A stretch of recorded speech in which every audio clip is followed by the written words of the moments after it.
Hello and welcome to Wisconsin Golf Conversation. I'm Rob Hernandez, joined today by Jeff Murray, the GM and COO of Bishops Bay Country Club, and John Shipshock, the head golf professional at Bishops Bay. Guys, I appreciate you doing this interview because as we wind down the 2020 golf season, I go back to when we were just coming into the season, and all of a sudden COVID-19 hits, and we did a lot of things on our site that dealt with the closure and then the reopening. You guys have done great stuff on your social media platforms with telling the stories of what's going on at Bishops Bay. And you had a foursome of guys, I think young golfers, that hit that ceremonial first tee shot, and they were off and running. And all of a sudden, here we are. It's September 1st, and this has been a golf season like no other. Jeff, let's start with you. Can you imagine what we've been through here the last 4 or 5 months, and ever predicted that back on in late March, early April, when we got this season finally started? Absolutely not. I mean, this has been quite a roller coaster year, as all of us can imagine. I mean, what an amazing situation that, quite frankly, I mean, nobody would have been able to predict. I mean, we started this year with our business plan, believing where we were at. We were going to lead the way by redefining excellence. We found ourselves leading the way through a worldwide pandemic. So, I mean, we had to really change and adapt to a new situation. So, for sure, this totally different for us. So, as with everybody, but we adapted, and here we are today. So, it is what it is. We're going to talk specifically about some things. You're killing me because you're sitting in front of one of my favorite things that I've seen here in the last couple of months, as you've developed literally overnight an outdoor eating area geared around wood fire pizza, it looks like, and we'll get to that in a second. And then, of course, there's been changes to the golf course, and I think anybody who's ever played Bishops Bay knows that you've known for the great greens, fantastic course layout, but yet you're continuing to push the envelope and make the course better. John, though, I wanted to give you an opportunity to speak to how golf has changed from your perspective here in 2020, and what things you've had to roll with here as COVID-19 has made your job a little bit more challenging. You bet, Rob. Well, you mentioned that first shot, and you saw the video that we did that day, Jeff. You were out there with our four younger college-age players, and that literally seems like yesterday. And that was whatever in April when we were allowed to open up again. So going from being directed by the county or to on when we could be open or not for golf, and then all of a sudden here we are. In September it just flew by because we were literally just so busy with activity and play because people wanted to be here. They wanted to see the new golf course, and it was a wild ride of a packed summer of golf, and then the weather was just amazing. I mean, if you think of how nice the weather was this year, I can't remember a summer of that continued amount of just day after day of sun and perfect golf weather. So our members were here using the club, and whether it was just play, our junior programming, our other programming, we tried to still make it all happen. And we did a great job adjusting to what was kind of given to us as what we could do within the confines of the restrictions. So I put our team together of all of our department heads and managers, and we came up with a good plan, and we moved forward with it, and everything went really, really pretty smoothly. So it was a wild ride. Okay, let's talk pizza. Let's talk about what's going on behind you. And this is kind of a cart and a horse theory here. Did the pizza concept come because of COVID and the need to have the opportunity to not contain all of your opportunities to socialize under a roof inside of a clubhouse? And tell me, how did this whole idea come to be? Because I think it's fantastic. Well, I mean, pizza did not come from the COVID, so we'll back up just a little bit. The outside dining is obviously where it's at. I mean, everything that we're doing today is outside obviously around the globe here, I believe. So in the private club world, our members told us we want to be outside. So we expanded our patio. We built this beautiful outdoor pizza kitchen, which is nothing more than a screened-in patio. And our food and beverage director actually has been really wanting to do a pizza oven for a long time. And we thought, gosh, this would be a great opportunity to put something out here. And so right behind me is a 1,000-degree pizza oven. And so we ordered this thing and designed a kitchen out here, basically in a very short amount of time. One of our members, who's a construction guy, helped us design this thing, the actual building components, and when we built it. So it's a beautiful piece of architecture, I think, and it's actually lakefront. You can't see it from where we're at, but Right. It's a beautiful piece, and it's been very, very popular. So all of the things that we've done here, and even in our 10-year capital plan, and we were talking a little bit before we started the video, but our constant 10-year capital strategy is focused on in golf, constant golf investment, constant dining investment, and then in amenity enhancement. So with our outside attraction, everything is focused around our lake. So everything that we've done this year has all been outside dining. So that's how this came about. So it's been very, very popular. I mean, I can't tell you, I mean, it's like 120 pizzas a night, and we start cooking pizzas at like 4 o'clock, and we stop at like 7:30 or 8 o'clock at night. So I mean, I don't know how they cook all these pizzas. They cook in like 90 seconds. So Right. I mean, chef is crazy. It's just insane how they do it. But our golfers, they love pizza, and our families love pizza. So it's just it went hand in hand. It created value. It created repetition. It created carry out components. So our members who already told us, this is where we come. This is the only place we come. We trust you. Okay, this is where we're going to be. We come here for golf, we grab a pizza, we go home. Or we come here for golf, we grab a pizza, we watch the boats. That's what we do. So, Sure. That's where we focus. We focus on keeping them here and retaining them right here in their safe, happy place. So.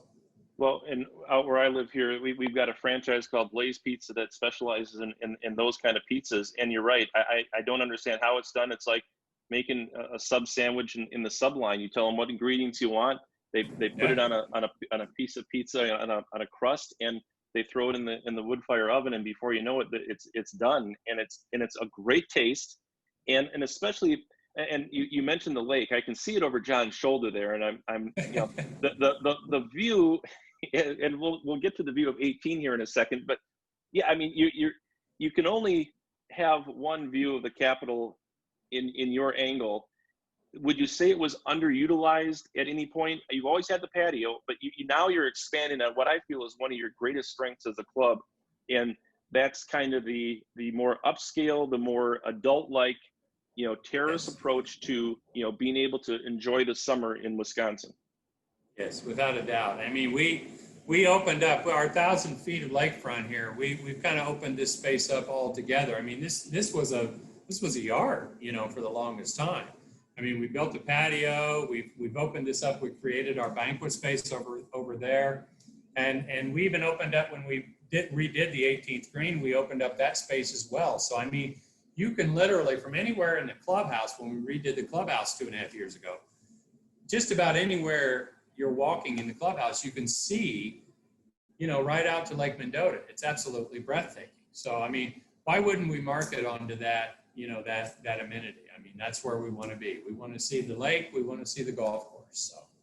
Yeah, absolutely. And John, once upon a time, we were going to sit here and talk strictly about the greatest golf hole in, if not the city of Madison, the state of Wisconsin, this side of Whistling Straits. I know you and Whistling Straits might battle for the best view because you've got a state capital across the lake when you finish on 18. Obviously, they've got the Lake Michigan behind them, but we won't debate that. What we will say is, has pizza overshadowed all the great work you've done on number 18? My Well, goodness. geez, funny you bring that up. So as the golf professional, I'd say no, but the pizza was great. It's great, and it's going to continue to be great, as is our changes to the golf course. So it's a win-win on both.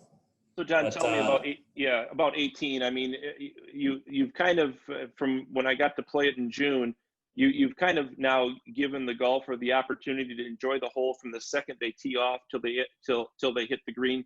In the past, am I correct? The teen experience kind of, you had to go out from the tee box and then you see it. Now you're straight on. It's all lakefront behind what you're looking at. Exactly right. You've hit the nail on the head of like what it was before to what it was or what it is now, and that was presented to us with our partner that we had do the construction, which was the Oliphant golf team. So Michael Oliphant and Craig Haltom presented the club with these visions and of the changes and the plan, and that was one of the key selling points to our club was, let's have that view happen at the tee. This is one of the best views in the state of Wisconsin. Let's try to expand that. Now, you can't see the Capitol from the tee box, so you still get that aha moment as you work your way out to the fairway, that then as you approach the center, you'll see that the Capitol, which provides that wow. But having the view of the lake from the tee gives you that, little bit of sampling of it, and then you get the full experience as you work out there. So that's what we wanted to achieve through that, and we have. And not only did we just change that, we then pushed the green closer to the lake about 55 yards, because in the past you'd get done and you'd be like, well, this is cool, but why is it essentially 80 yards from the lake? And there's multiple theories why that was. I'm not going to get into that, but we took this as an opportunity to move it forward closer to the lake. And now when you're putting out, you literally, you're right there. It brings the Capitol even closer. And it's that kind of, here I am working here since 1996, Rob, and I'm still out there taking pictures. So if that tells you how breathtaking it is, you would think at this point I'd become a little numb to it, but I'll still play and be like, oh my gosh, I got to take another picture. So it's just remarkable. And it really achieved what we were looking for that experience. Well, our group took our selfie with the flag stick and the lake in the background on 18 green when we finished. There's no question. And I want to mention too, and maybe Jeff, if you want to chime in, that view from the tee box, the new tee box. No, you maybe can't see the Capitol front and center, but it does present something that I never took the time to enjoy, and that is the great lakefront activity that you have right off your 18th green. I think the day we played, there were a number of boats out on the lake. You think of some of the great golf courses that we see on TV in the wintertime when the PGA Tour is hitting the warm weather spots, but whether it's Harbor Town, whether it's Pebble Beach, even Torrey Pines down in San Diego, they're able to show that the people sometimes, especially at Pebble and at some of these courses that are right on the lake, they can watch the golfers from the boats, and not that you're inviting people to come watch the members come play golf, but I mean that is your reality. You are a lakefront golf course, and you have a wonderful backdrop there on 18. And Jeff, I think maybe the boats are a little bit underappreciated in the whole scheme of things, because there is as attractive to look at as the downtown skyline in the distance. Very true, very true. We just replaced our boat dock as well, so that's a nice little addition out there. So definitely. Yeah, to add on that, Rob. Yeah. Sorry, this weekend we just finished our men's member, and we had about 80 to 100 people socially distanced watching the final putt happen. And I was noticing, because I was up on the green, there were about 3 boats that had pulled up fairly close just to see what was going on. And so to your point, that's what you see happening. Now that the green has been brought even closer, you see more curiosity from the boaters and coming up to kind of check it out, because, it's impressive from their angle too. So now that we've established that Bishop's Bay is a hard place to actually leave the clubhouse, because you've got great food, great views, and you can't wait to, when you start, you can't wait to get to 18 to finish and see the view. I don't want to underplay all the great work you've done throughout the golf course, and maybe John, you can tell us what the Oliphant Company saw in the rest of the course that felt needed updating. I can't believe it's been 25 years since this place opened. You're the newest private club in the Madison area, and you have aged gracefully, but you forget that sometimes everything needs an upgrade. Yeah, that's a perfect point. So what really drove this, Rob, was the bunkers, reached a point of age where drainage issues. I mean, that was ultimately our biggest challenge, was poor drainage, and the sand had compacted, and we just felt it was time that had to get addressed. So we totally redid them all with Better Billy bunker, which is some of the best drainage procedure for the substructure for the bunker that's out there, and new sand. And with that, then some reduction in the total space of them, just to kind of update the design, so it kind of felt like a new course.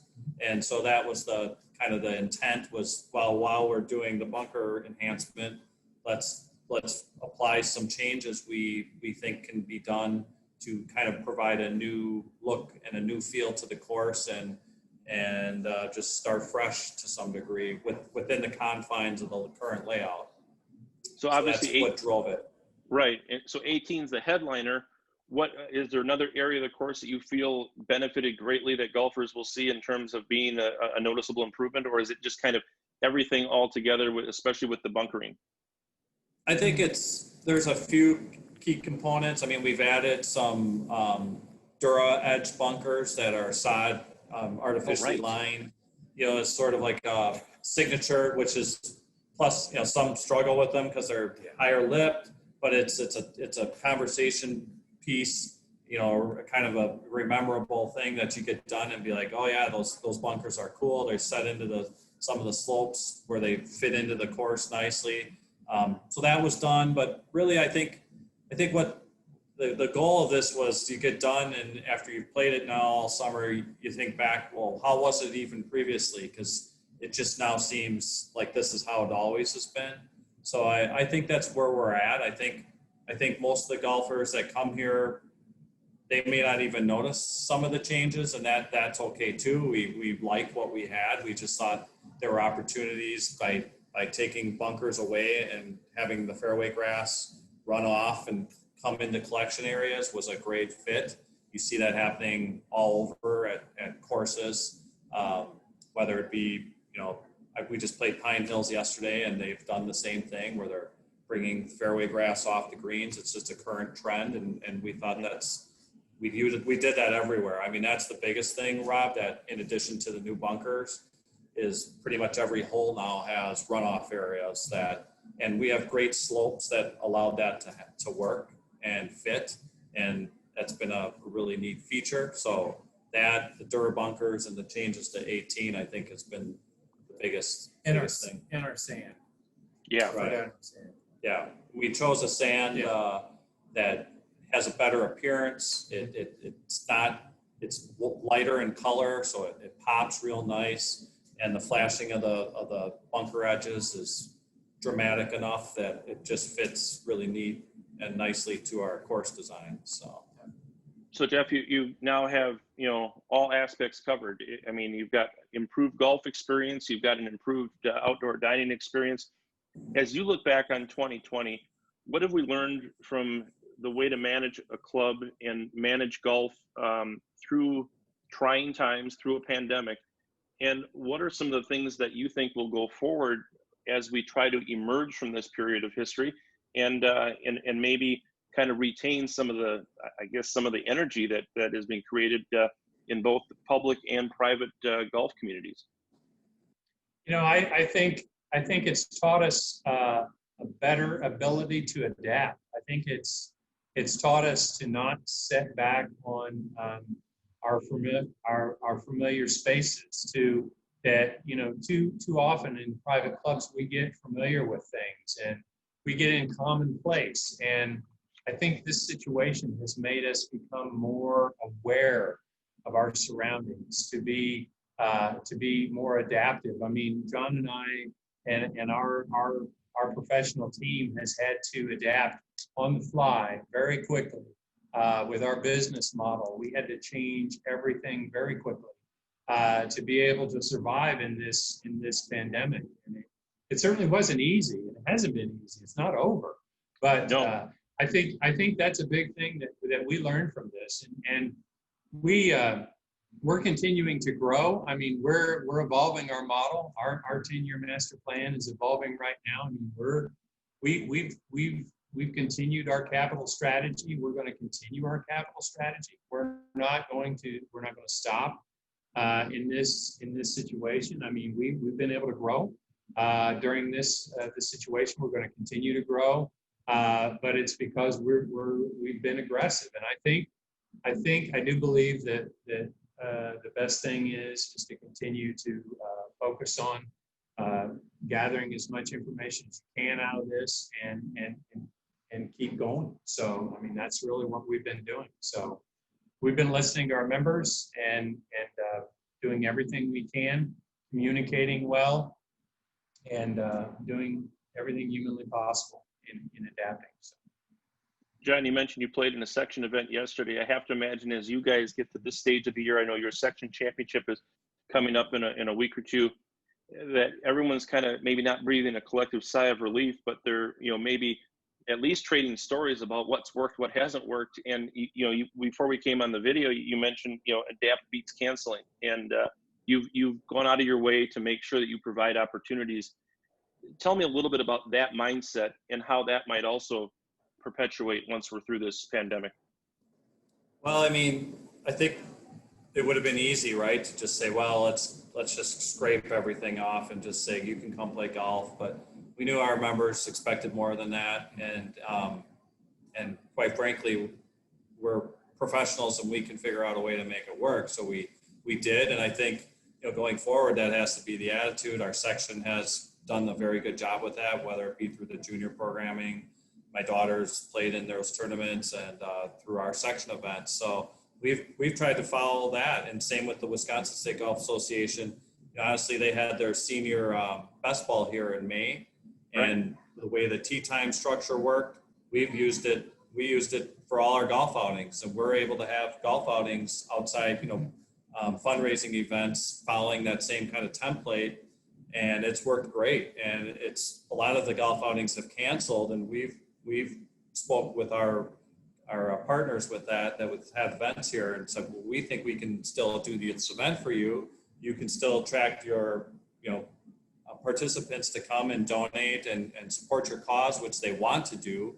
And so we're going to help this still happen, where some places have just said, let's cancel it. It's not going to work. We can't do a shotgun. We can't do a gathering. And we get that. But that's why I thought we've really been at the forefront here of figuring out ways to make this all work with them, with our member events, with our junior programming. All that has been why I think we've been a step ahead, and that's proven it at here we are in September. So I can't believe it. You bring up the senior best ball, and that was almost a catalyst behind launching tournament golf.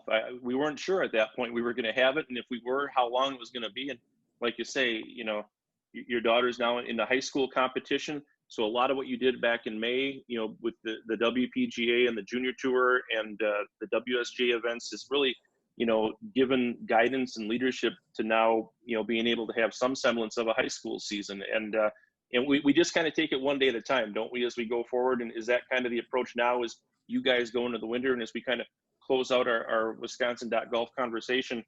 In Wisconsin, it's great, to capitalize on everything you can to enjoy the outdoors, but eventually Mother Nature is going to say it's time to go inside.